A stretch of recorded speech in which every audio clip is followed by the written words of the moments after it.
Hello everybody, and welcome to Morzak EV, a channel dedicated to all things electric vehicles, electric vehicle charging, and all related technologies.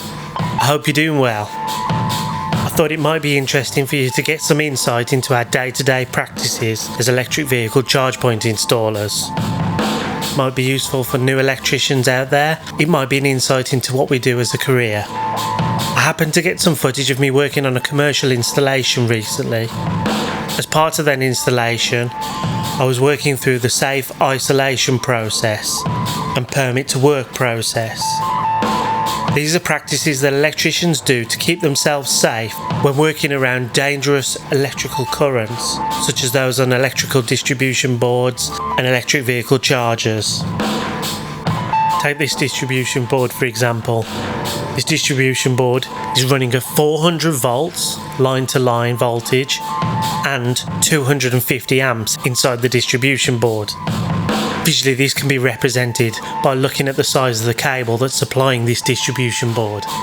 It's huge! Medically, it only takes 30 milliamps to stop a human heart, and I definitely don't want to be on the receiving end of that. So, this is how we stay safe.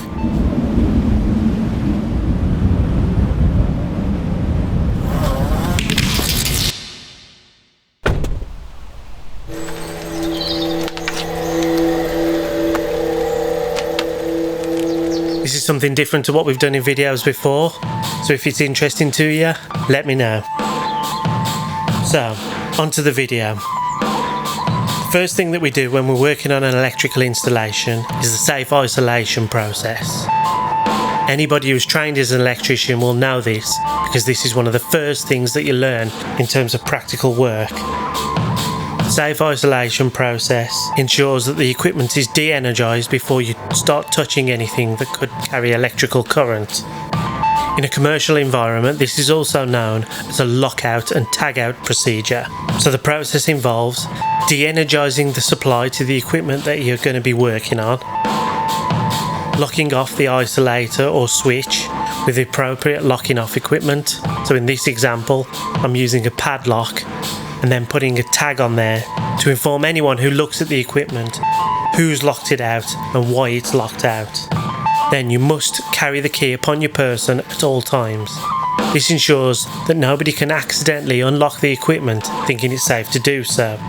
If there's more than one of you working on a piece of equipment, it's common to use multiple locks or a multi-lock hasp.